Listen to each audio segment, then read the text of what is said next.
Peter raccompagne sa secrétaire après qu'ils ont fini travailler tard un soir. Il pense que c'est juste un bon geste. Mais sa gentillesse met Peter dans de beaux draps lorsque le mari et les frères de la jeune femme débarquent chez lui quelques jours plus tard.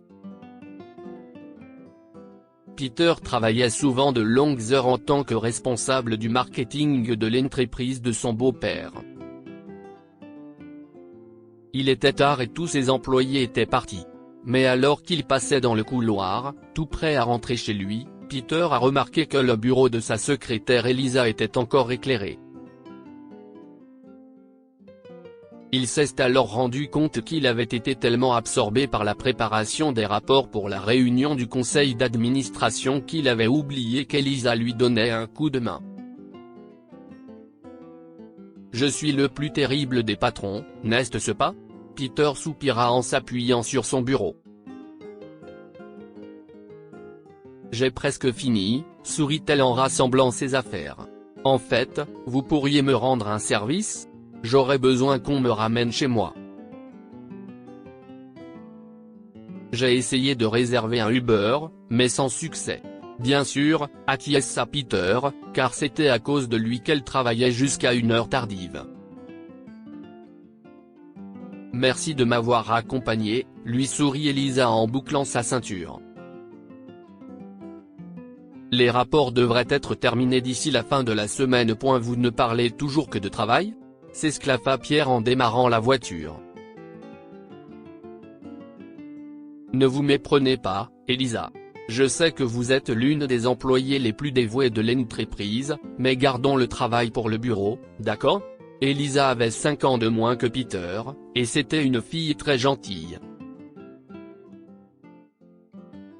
Bien que plusieurs hommes du bureau aient tenté de la séduire, elle a toujours gardé une distance respectueuse avec ses collègues masculins, partageant très peu de choses de sa vie avec eux. Mais Peter était différent. Il y avait quelque chose chez Peter qui la poussait à s'ouvrir à lui.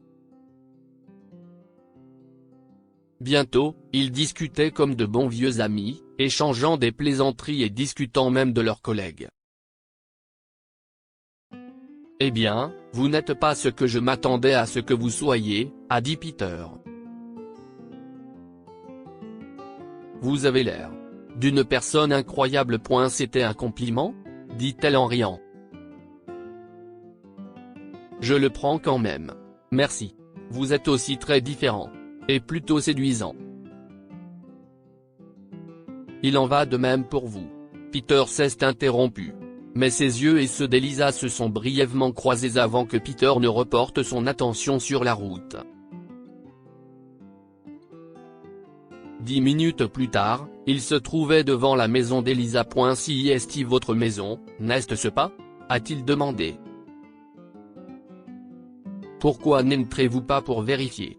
Répondit-elle en le regardant. Je pense que vous devriez partir, Elisa. Peter a détourné son regard. J'ai besoin de rentrer chez moi. Vous voulez que je parte ? Vraiment, Peter ? Il y eut une pause gênante alors qu'ils se regardaient à nouveau dans les yeux. L'instant d'après, Elisa était sur ses genoux et l'embrassait. Peter n'a pas pu lui résister au début. Mais quelques secondes plus tard, il l'a poussée sur le siège passager. Non. Nous ne pouvons pas faire ça. J'ai une femme. Et je la aimais. S'il vous plaît, partez. Il lui a ouvert la portière de la voiture. Passez une bonne soirée. Je suis désolé. Oui, vous aussi. A répondu précipitamment Elisa et elle est descendue. Peter démarra aussitôt, et quelques minutes plus tard, il était chez lui. Il se maudit pour la bêtise qu'il s'apprêtait à commettre en attrapant le gâteau au café sur la banquette arrière. « Hey, chérie », commença-t-il lorsque sa femme ouvrit la porte, mais avant qu'il ne puisse terminer, elle lui coupa la parole. « Tu t'es enfin rappelé que tu as une maison et une femme ?» s'est écriée Amanda en croisant les bras. Je suis désolé, chérie. Si est juste que ce rapport. Avant qu'il ne puisse la serrer dans ses bras, elle a marché à l'intérieur avec colère. Il faut que ça s'arrête, Peter. Tu rentres tard tous les jours, a-t-elle crié alors qu'il s'arrêtait dans le salon. Je sais, chérie, et je suis désolé. Si est juste la charge de travail. Ça me rend fou. Donne-moi une bonne raison pour laquelle je devrais te pardonner. Et ne t'avise plus de parler de travail, a-t-elle aboyé. Est-ce que ça fait l'affaire? Il a soulevé la boîte de gâteaux. On pourra toujours se disputer plus tard. J'ai appelé le café et je leur ai demandé de le préparer pour ma charmante femme. Le gâteau au café, ton préféré. Amanda était furieuse, mais elle s'est un peu adoucie. Elle s'est approchée de Peter pour le serrer dans ses bras, mais elle n'a pas tardé à froncer le nez de dégoût. Est-ce que tu me trompes? Amanda a reniflé sa chemise et était sûre d'avoir senti le parfum d'une femme. Le sueur s'est écoulé du visage de Peter lorsqu'il s'est souvenu de la scène dans la voiture et d'Elisa. Il y a 2 ans, Peter avait effectivement trompé Amanda, et leur mariage était sur le point de s'effondrer. Mais Peter ne pouvait pas se permettre que l'histoire se répète, alors il lui a dit qu'il avait donné sa veste à une collègue qui avait froid. Mais Amanda n'a pas cru à son histoire. Je ne te crois pas, dit-elle en détournant le regard. Dis-moi simplement s'il y a une autre femme dans ta vie. Et, je ne te trompe pas, d'accord? Il lui a pris le visage et l'a regardé dans les yeux. Tu peux vérifier la vidéosurveillance au travail. J'étais au bureau toute la journée, et quand j'ai quitté le travail, je suis rentré chez moi pour retrouver ma femme. Je t'aime. Amanda n'a pas totalement accepté l'histoire de Peter, mais elle s'est sentie plus à l'aise lorsqu'il lui a demandé de vérifier les caméras au travail. Plusieurs jours se sont écoulés. Un soir, Amanda et Peter regardaient un match de baseball après le dîner, la tête de sa femme reposant sur son épaule. Soudain, le téléphone de Peter a vibré, le distrayant. Il a pris le téléphone et a cliqué sur le nouveau message dans la barre de notification. Un numéro privé lui avait envoyé un message. Peter fronça les sourcils. À qui appartenait ce numéro inconnu qui lui envoyait le message? Il faillit se lever d'un bond, mais il réalisa qu'Amanda était juste à côté de lui. Il vérifia. Elle dormait profondément. La télévision était allumée en face d'elle, mais elle s'assoupissait comme un ours. Peter a délicatement posé sa tête sur le dossier du canapé. Puis il sortit, fermant la porte derrière lui. Un groupe d'hommes costauds se tenait dans l'allée. Excusez-moi, qui êtes-vous? Demanda Peter en descendant les marches de son porche d'entrée. Qu'est ce que vous faites sur ma propriété? Et le message? Comment avez-vous eu mon numéro de téléphone? Vous avez raccompagné ma femme il y a quelques jours, alors ne faites pas comme si vous ne saviez pas ce qui se passe ici, a dit un homme en s'avançant et en fixant Peter de la tête aux pieds. Ce sont ses frères, a-t-il ajouté en faisant un geste du pouce par-dessus son épaule pour désigner les autres types. Nous sommes venus régler nos comptes. Quoi, Elisa? Peter a sursauté. Vous êtes le mari d'Elisa? Si est-il bien que vous vous souveniez de certaines choses. Maintenant, est-ce qu'il s'est passé autre chose ce jour-là? Demanda l'homme. Autre chose? Peter déglutit bruyamment. Je ne sais pas de quoi vous parlez. Je l'aille juste déposer chez elle. Regardez-vous en train d'inventer des histoires, se moqua l'homme. Mais j'en ai une meilleure. Regardez. Les tripes de Peter se tordirent d'une étrange anxiété lorsque l'homme lui montra des photos compromettantes de lui et d'Elisa prises il y a quelques jours à peine. La peur s'empara de Peter. Il savait qu'Amanda ne le croirait jamais s'il lui disait qu'il avait fini par repousser Elisa. Peter n'avait pas d'autre choix que de céder aux demandes. Je vais chercher la somme, soupira-t-il en signe de défaite. Mais s'il vous plaît, j'ai besoin de temps. Les hommes donnèrent à Peter une semaine pour trouver l'argent et partir. Peter est rentré chez lui et s'est assis seul dans son bureau, réfléchissant à la prochaine étape. Après avoir remboursé l'hypothèque de la maison, il n'y avait plus d'économie. Il n'avait pas d'amis qui puissent lui prêter une telle somme, et s'il demandait un prêt à la banque, Amanda découvrirait tout. Le lendemain, Peter s'est donc arrêté au bureau du chef comptable de son entreprise. Peter et Will étaient de bons amis et collègues, alors Peter allait faire jouer ses relations pour escroquer la société de l'entreprise. Je n'ai pas besoin de te rappeler que c'est un crime, Peter, a dit sévèrement Will après que Peter lui a demandé de faire un chèque d'une valeur de $220 000. Allez, mec. Juste cette fois-ci, murmura Peter en s'appuyant sur la table.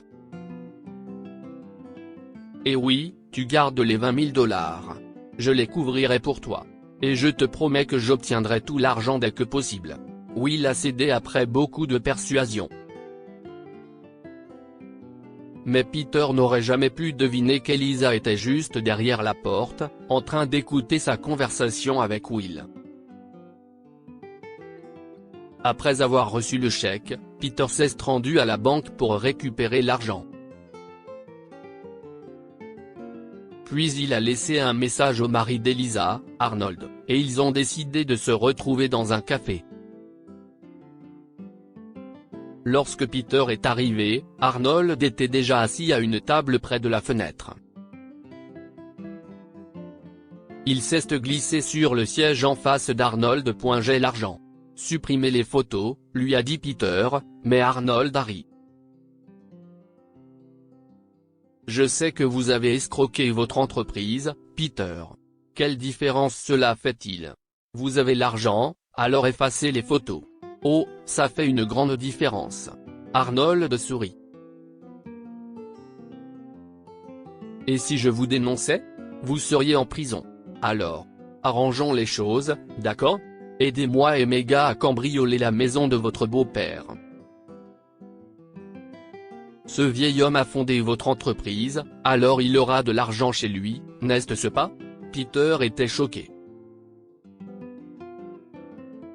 Il ne pouvait pas faire ça. Mais Peter savait aussi que s'il ne le faisait pas, il perdrait Amanda, son travail et toute sa vie. Il a donc accepté. Il a assuré à Arnold qu'il désactiverait le système d'alarme de la maison de son beau-père le soir du cambriolage. Cependant, Peter devait encore trouver un moyen d'empêcher son beau-père d'entrer dans la maison. De plus, Arnold avait demandé à Peter de l'accompagner lors du cambriolage. Qu'est-ce ce qui ne va pas, chérie? Tu as l'air fatigué. Peter s'est affalé sur le canapé en arrivant chez lui, se sentant épuisé. Il ne pouvait pas affronter Amanda après ce qui s'était passé, alors il lui a dit qu'il était fatigué et a commencé à partir. Mais Peter, quand est-il de l'anniversaire de papa? C'est dans 2 semaines, et je veux que tu sois là. Les mots d'Amanda ont arrêté Peter dans son élan. Une idée brillante lui traversa l'esprit. Il décida d'envoyer ses beaux-parents et sa femme à Miami pour des vacances de 3 jours, et à leur retour, Peter aurait nettoyé le désordre. Quoi? Pas question, Peter. Je n'irai pas seul. Et papa va s'apercevoir de ton absence, s'exclama Amanda. Je croyais qu'on s'était mis d'accord sur le fait que la famille est la chose la plus importante. Chérie, voyons, si est un homme d'affaires. Il comprend l'importance de mon travail. Et il va adorer que tu le surprennes avec un voyage de 3 jours à Miami. Tu ne peux pas lui offrir un meilleur cadeau. Finalement, Amanda a accepté, et Peter a poussé un soupir de soulagement. Il se sentait mal à propos de ce qu'il faisait, mais il s'est consolé en se disant que tout cela en vaudrait la peine. 2 semaines plus tard, Peter était à l'aéroport, en train de déposer Amanda et ses parents. « Tout va bien, chérie ? Tu as l'air tendu ?» Amanda a remarqué que Peter avait l'air nerveux. Et elle avait raison car c'était le soir où Peter allait aider Arnold dans le cambriolage. « Oh non. Ce n'est rien », lui dit-il en la serrant dans ses bras. « Tu vas juste me manquer. Passe un bon voyage. Tu es trop pressé de me renvoyer. » Amanda l'a taquiné, et Peter est devenu pâle pendant un moment. Cependant, il l'a convaincu que tout allait bien. Bientôt, Amanda et ses parents ont disparu à travers la foule de l'aéroport. Peter a attendu de les voir se diriger vers l'enregistrement, puis il a fait demi-tour et est parti. Ce qu'il ne savait pas, c'est qu'Amanda ne s'était jamais enregistrée pour le vol. Elle a senti que quelque chose n'allait pas et l'a suivi. Ce soir-là, une camionnette s'est arrêtée dans la rue en face de la maison du beau-père de Peter. Peter est sorti le premier du véhicule, le visage masqué par un masque, et a désactivé le système d'alarme. Arnold et ses hommes l'ont ensuite rejoint. Il y a des caméras ici ? Demanda Arnold. Seulement dans la cour avant, mais elles ne fonctionnent pas, a expliqué Peter. Arnold et ses hommes ont enlevé leurs masques. Puis ils ont suivi les indications de Peter concernant l'or et les bijoux de la maison et ont commencé à jeter dans leur sac tout ce qu'ils trouvaient d'objets de valeur. Soudain, Arnold entendit la porte d'entrée s'ouvrir en claquant.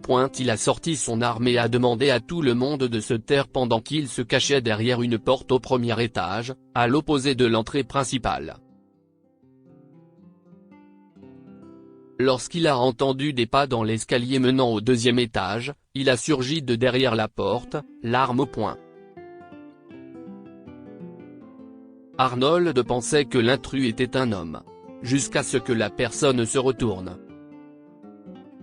« S'il vous plaît. Ne me tuez pas », s'écria Amanda. Peter ne savait pas à quoi il pensait dès qu'il a vu Amanda, mais il s'est précipité sur Arnold et lui a arraché l'arme des mains. Mais dans ce moment de tension, un coup de feu retentit. Arnold a accidentellement appuyé sur la gâchette. Amanda s'est effondrée sur le sol et s'est évanouie. À l'exception de Peter, tous les voleurs ont fui la maison avec le butin, terrifiés pour leur vie. Peter s'est précipité vers Amanda et lui a pris la tête sur ses genoux. « Hé, chérie, réveille-toi », dit-il en tremblant. « Tu vas t'en sortir, Amanda. Je compose le 911. Dis-nous ce que tu penses de cette histoire et partage-la avec tes amis. Elle pourrait égayer leur journée et les inspirer. Lire aussi, une femme trouve la preuve que son mari parfait depuis 50 ans est un criminel recherché depuis longtemps.